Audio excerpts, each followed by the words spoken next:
جی S herbal wholesale Ayurvedic ادویات کا قابل اعتماد مرکز تجارت کے خواہش مند حضرات کو ہم مکمل ٹریننگ دیتے ہیں۔ ہمارے ساتھ تجارت کر کے بھرپور پیسہ کمائیں۔ علماء کرام، حفاظ، ڈاکٹرز اور میڈیکل والوں کے لیے خصوصی رعایت۔ تفصیلات کے لیے ابھی رابطہ کریں۔ چوکو اسٹار اعلیٰ کوالٹی کے عمدہ لذیذ چاکلیٹس، علماء، حفاظ اور تجارت کرنے والوں کے لیے بہترین موقع۔ چوکو اسٹار اورنگ آباد۔ مزید تفصیلات کے لیے ابھی کال کریں۔ سنشائن ہربل مایوس شادی شدہ مردوں کے لیے جڑی بوٹیوں سے تیار کردہ اثردار دوا۔ اس کے علاوہ وزن بڑھانے اور موٹاپا کم کرنے کے لیے لاجواب دوائیں انڈیا میں کہیں بھی حاصل کرنے کے لیے ابھی کال کریں۔ بسم اللہ الرحمن الرحیم۔ السلام علیکم ورحمۃ اللہ وبرکاتہ۔ محترم ناظرین کرام، تحفظ دین میڈیا میں آپ کا استقبال ہے، خیر مقدم ہے۔ ہمارے خصوصی شو پرائم ٹائم میں ہوں آپ کا دوست ابرار الحق۔ ناظرین، مہاراشٹر کے اقتدار کو لے کر جاری تنازعوں کو جمعرات کے روز سپریم کورٹ نے نمٹا دیا ہے۔ Chief justice D Y Chandrachud کی سربراہی میں 5 ججوں کی آئینی بینچ نے فیصلہ دیا کہ ایکناتھ شندے ریاست کے وزیر اعلیٰ ہی رہیں گے، اور عدالت عظمیٰ نے واضح کر دیا کہ اگر ادھو ٹھاکرے نے اسمبلی میں فلور ٹیسٹ سے پہلے استعفیٰ نہ دیا ہوتا تو عدالت ان کی حکومت کو بحال کر سکتی تھی۔ 2022 کی مہاراشٹر کی سیاسی بحران میں کیا ہوا، جاننے کے لیے مکمل ویڈیو دیکھیں۔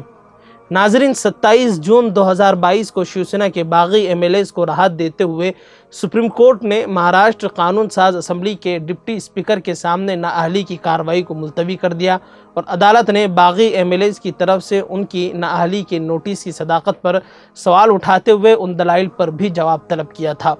29 جون 2022 کو سپریم کورٹ نے مہاراشٹر کے اس وقت کے گورنر بھگت سنگھ کوشیاری کی طرف سے ادھو ٹھاکرے کی قیادت والی مہا وکاس اگھاڑی حکومت کو فلور ٹیسٹ کرانے کی ہدایت پر روک لگانے سے انکار کر دیا، اور 11 جولائی 2022 کو سپریم کورٹ نے مہاراشٹر کے نو منتخب اسپیکر راہل نارویکر سے کہا کہ وہ ادھو ٹھاکرے دھڑے کے شیوسینا ایم ایل ایز کو نااہل قرار دینے کی درخواست پر مزید کارروائی نہ کریں۔ 26 جولائی 2022 میں مہاراشٹر کے وزیر اعلیٰ ایکناتھ شندے کی قیادت والے گروپ کو الیکشن کمیشن نے اصل شیوسینا کے طور پر تسلیم کر لیا، اور ادھو ٹھاکرے کے دھڑے نے الیکشن کمیشن کی اس فیصلے کے خلاف سپریم کورٹ میں عرضی دائر کی، اور عدالت نے نئی درخواست سننے پر رضامندی ظاہر کی۔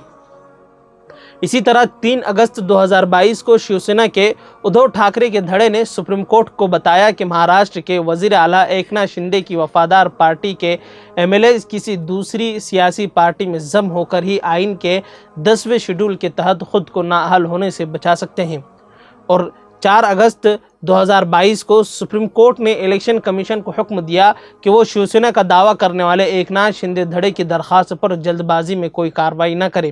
اپنی درخواست میں شندے دھڑے نے مطالبہ کیا تھا کہ اسے حقیقی شیوسینا سمجھا جائے اور پارٹی کا انتخابی نشان کمان اور تیر الاٹ کیا جائے، اور 23 اگست 2022 کو سپریم کورٹ نے شیوسینا اور مہاراشٹر کے وزیر اعلیٰ ایکناتھ شندے کی طرف سے انحراف، انضمام اور نااہلی سے متعلق کئی آئینی سوالات اٹھانے والی درخواستوں کا حوالہ 5 ججوں کی بینچ سے لیا، اور 6 ستمبر 2022 کو سپریم کورٹ نے ادھو ٹھاکرے کیمپ کی طرف سے الیکشن کمیشن کے سامنے کارروائی روکنے کے بارے میں ایکناتھ شندے کے دھڑے کے دعوے کا نوٹس لیا، اور عدالت نے کہا کہ وہ آئینی بینچ کے سامنے درخواست کی فہرست پر غور کرے گی، اور 27 ستمبر 2022 کو سپریم کورٹ نے ادھو ٹھاکرے کے دھڑے کی درخواست کو خارج کر دیا، جس میں شندے دھڑے کی حقیقی شیوسینا ہونے کے دعوے کو چیلنج کیا گیا تھا۔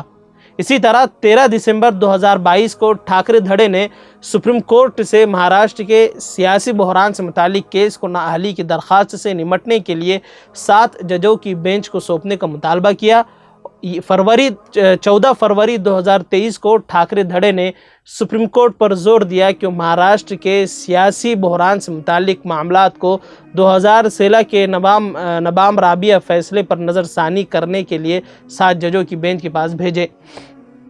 اسی طرح 15 فروری 2023 سپریم کورٹ نے کہا کہ مہاراشٹر میں سیاسی بحران سے متعلق مسائل شیوسینا میں اختلافات سے پیدا ہوئے ہیں، اور یہ مشکل آئینی سوالات ہیں جنہیں عدالت نے حل کرنا ہے، کیونکہ موجودہ سیاست پر اس کے بہت سنگین اثرات مرتب ہو رہے ہیں۔ اور 17 فروری 2023 سپریم کورٹ نے مہاراشٹر کے سیاسی بحران سے متعلق درخواستوں کو 2016 کے نوامبر رابعہ فیصلے پر نظر ثانی کے لیے 7 ججوں کی بینچ کو بھیجنے سے انکار کر دیا۔